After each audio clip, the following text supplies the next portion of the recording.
Set in the same universe as a Dark Horse comic series I'd honestly never heard of before this, Lightstep Chronicles dives hard into the far future sci-fi aesthetic that not a ton of games go for. For a text-based adventure, Lightstep is an astonishingly shiny game covered from head to toe in sci-fi bells and whistles. But while you might come for the enticing visuals, whether you stay or not largely comes down to whether you find the game's primary characters, a series of dysfunctional AI, compelling or not.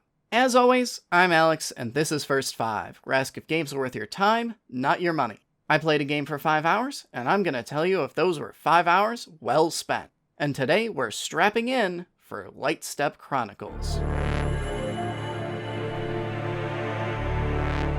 Lightstep Chronicles' setup is probably one of its strongest points. You step into the shoes of Captain Kane Phoenix, and you and your band of sci-fi mercs have been sent in to investigate a crashed alien vessel dubbed the Amarok, only to discover its inner workings, including its defense system, are very much still intact. 2 minutes into your investigation, you find yourself alone, strapped to a chair, your squad mates missing, and forced to do the bidding of a dubious, dysfunctional AI.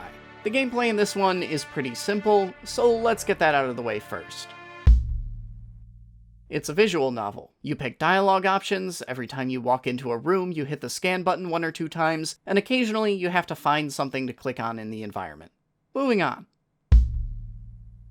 So that's obviously some pretty dry gameplay, right? But I'll be damned if Lightstep's art department didn't do everything in its power to try and make this game as engaging as possible. There are some surprisingly good CG cutscenes, art direction is solid, and this weird robot thing has some of the most interesting idle animations I've seen in a long time.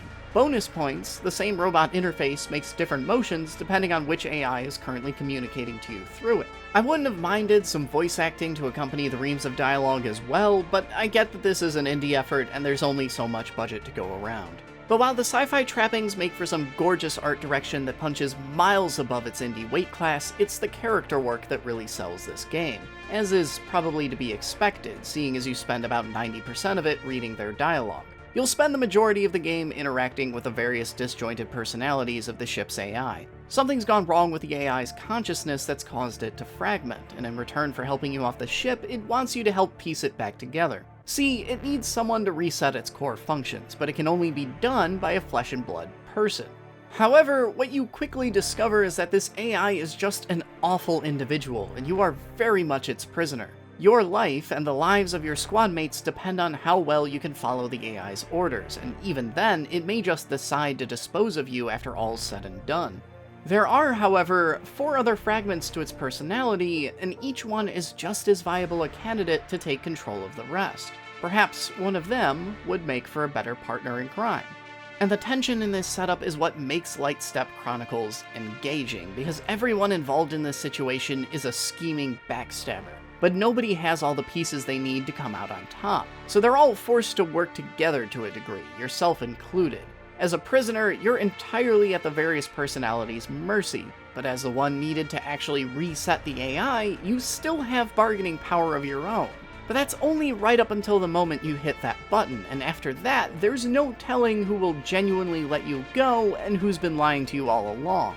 Or if it's even a good idea to let any of these AI regain control of the Amarok in the first place. The best move may be to just not play at all. That said, the writing can still be hit or miss. The overall setup to Lightstep Chronicles, as well as what glimpses we get of its universe and its fantastic character work are the big hits, but the misses most commonly show up in the little text logs you can find lying around. They're meant to fill in the backstory of what actually happened to the Amarok, but they're also vague, unsatisfying, and riddled with shockingly blatant proofreading errors. They're just an all-around drop in quality compared to the main plotline, but they still provide required context as to what's going on, so you can't exactly skip them. I've also got a bone to pick with this game's ending. I obviously can't go into details without spoiling it, but depending on which ending you pick, Lightstep Chronicles has a literal last-minute twist that completely breaks the game's most fundamental rules and goes against its core themes, all in the name of subverting expectations. And honestly, the game would have been better off just playing it straight.